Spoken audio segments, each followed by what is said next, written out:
সবাই আমাকে ভিক্ষে দিয়ে এসেছে, এই প্রথমবার আমি কাউকে ভিক্ষে দিলাম। এই সুযোগ কি আর হাতছাড়া করতে পারি বলো?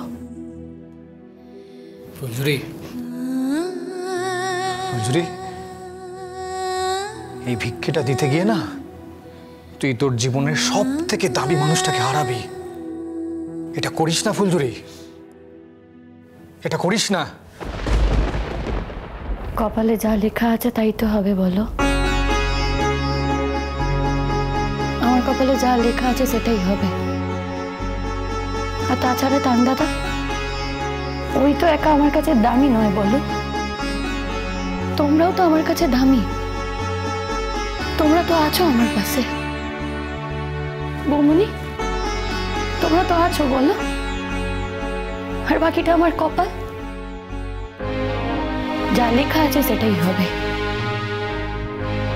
আমাকে না হয় সারা জীবন এইভাবেই থাকতে হবে। বেশ, তো তুমি যা বলার তুমি নিজে গিয়ে বলো। লালন শেষবারের মতো তোমার কাছ থেকে কথা শুনতে চায় ফুলঝুরি, তোমারও সেটা বোঝা উচিত। চলো নিচে আমাদের সঙ্গে। বেশ, আমি যাচ্ছি।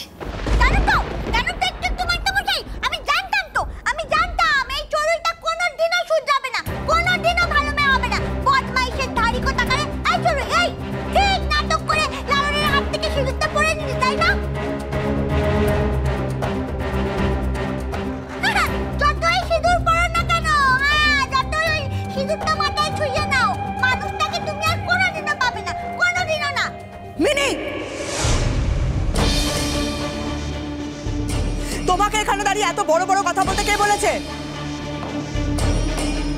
ওনা কি হাবা গোবা? হ্যাঁ, ওনা কি বোধ বুদ্ধি নেই? সমস্ত ঢং, সব নাটক, সমস্ত কিছু ভরং।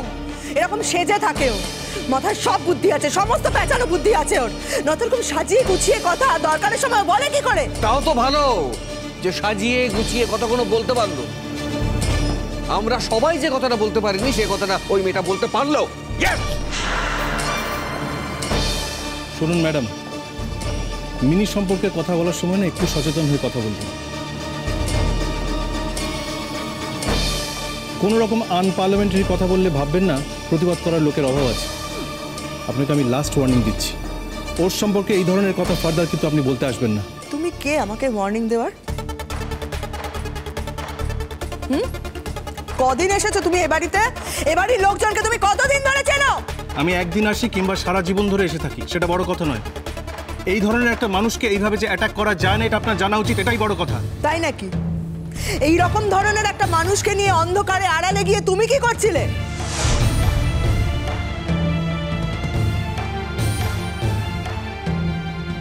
তুমি কি ভেবেছো আমি কিছু দেখিনি? আমি তো সব দেখেছি, সমস্তটা দেখেছি আমি। আজকে আমার মেয়ের এরকম একটা বিপদের সংকটের মুহূর্ত বলে আমি এগুলো নিয়ে কোনো আলোচনা করছি না। আমি কিন্তু সবটা দেখেছি। Shut up, just shut up. আপনি কাকে কি বলছেন? কি দেখেছেন আপনি? বলুন কি দেখেছেন? তুমি ওকে আড়ালে কেন নিয়ে গিয়েছিলে? কিসের দরকার পড়েছিল মিনিকে নিয়ে আড়ালে নিয়ে যাওয়ার? প্রথম কথা, আমি ওকে অন্ধকারে নিয়ে যাইনি। আর আমি যদি ওকে নিশ্ছিদ্র অন্ধকারে নিয়ে যেতেও চাই তাহলেও আমার সঙ্গে যেতে ভয় পাবে না ম্যাডাম, কারণ ওরা লোক চেনে। কিন্তু এক বাড়ি আলোর মধ্যে আপনার সঙ্গে যেতেও ভয় পাবে, তার কারণ ওইটাই, ওরা লোক চেনে।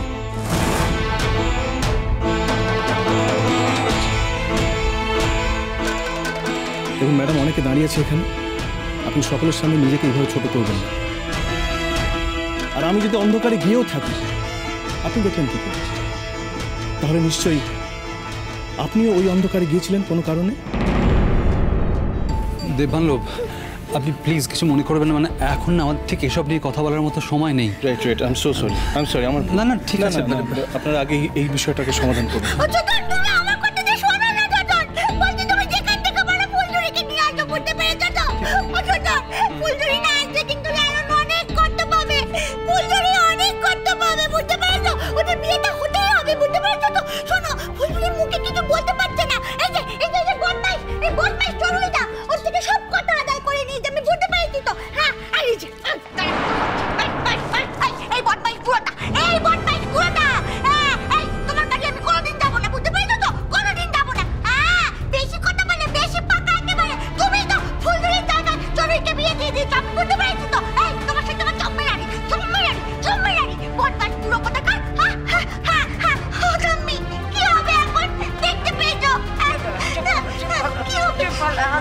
আমি এখন কি করবো রে? কি করবো? আমার হাত পা কাঁপছে রে। আমি বুঝতে পারছি না মা। আমি কি করবো? লালন, লালন, হ্যাঁ দিদা, তুই বলতে পারিস এই ফুলঝুরি কোথায় আছে? আমি তো জানি না দিদা, ওই তান্দাদার বৌমণি গেছে ফুলঝুরিকে খুঁজে আনতে। আর তুমি চিন্তা করো না, ওরা যদি ওকে খুঁজে না পায়, আমি কথা দিচ্ছি তোমাকে, ফুলঝুরিকে আমি এখানে এনে দাঁড় করাবো। তুমি চিন্তা করো না, তুমি এখানে বসো তো। তুমি এখন আর উত্তেজিত হয় না। বড় মামু দেখো দিদা। ঠিক আছে, আমিও দেখতে চাই। হ্যাঁ, ফুলঝুরি এসে এখানে সবার সামনে বলবে যে ও নাকি আমাকে বিয়ে করতে চায় না। এটা আমি দেখতে চাই, যে আমার বাবার দাম নাকি আমার থেকে ওর কাছে বেশি। সবার সামনে এটা বলবে তো, সেটা আমি শুনতে চাই। আমার বাবা ওর কোন স্বর্গে বাতি দেয় আমি জানতে চাই সেটা। লালন কমলিনী আর তান ফুলঝুরিকে আনতে গেছে, আমার বিশ্বাস ওরা ওকে ঠিক নিয়ে আসতে পারবে। শোন, আজকে ফুলঝুরির পাশে দাঁড়াবার জন্য, ওর হাত ধরার জন্য এখানে আর অনেক মানুষ আছে, তার সঙ্গে ইনিও আছেন।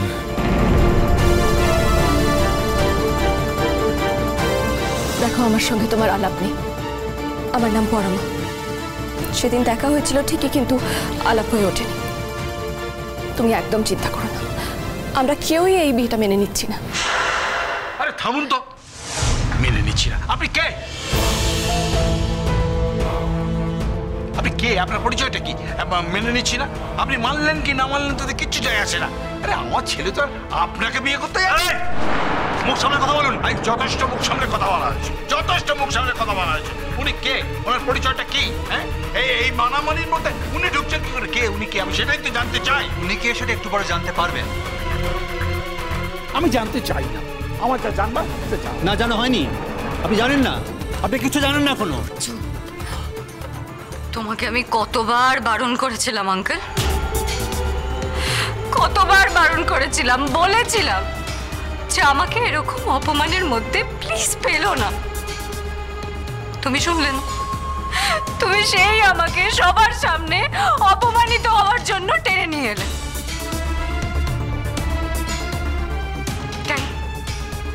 আমি সবাইকে জিজ্ঞেস করব, কেন? বলো আমাকে, আমি কি এতটাই অযোগ্য মেয়ে? আমি কি এতটাই অযোগ্য মেয়ে যে আমাকে সবার সামনে সবাই চারটে কথা শোনাবে, আমি শুনবো কেন? সবসময় আমাকেই কেন এগুলো ফেস করতে হয়? সবসময় আমাকেই কেন বলে এগুলো?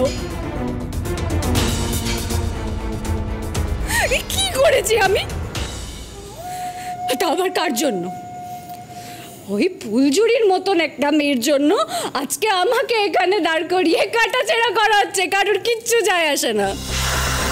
শোনো, ওই ফুলঝুরির মতো একটা মেয়ের জন্য এই লালনের মতো একটা ছেলেই যোগ্য, বুঝেছো? আর এই লালনের মতো একটা ছেলের জন্য ওই ফুলঝুরির মতো মেয়েটাই যোগ্য। সেটা তুমি জেনে বুঝেও এখানে দাঁড়িয়ে আছো। লজ্জা করে না তোমার? আর কত নিচে নামবে, আর কত হাস্যকর করে তুলবে নিজেকে। হ্যাঁ, ফুলঝুরিকে তুমি ওই ফুলঝুরির মতো একটা মেয়ে বলে দিতে পারছো? কোথায়? লালনকে তো বলতে পারছো না যে লালনের মতো একটা ছেলে। হ্যাঁ, আমাদের দুজনের মধ্যে কিন্তু কোনো পার্থক্য নেই। কি এমন বেশি দেখেছো আমার মধ্যে যে এরকম পাগল হয়ে গেছো তুমি? হ্যাঁ,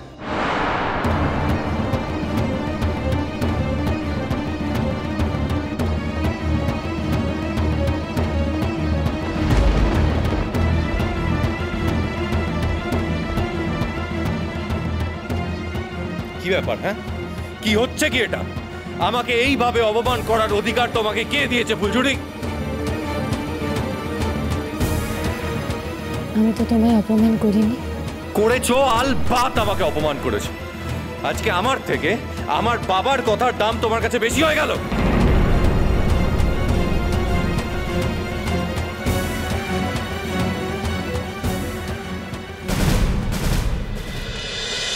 বলো কোন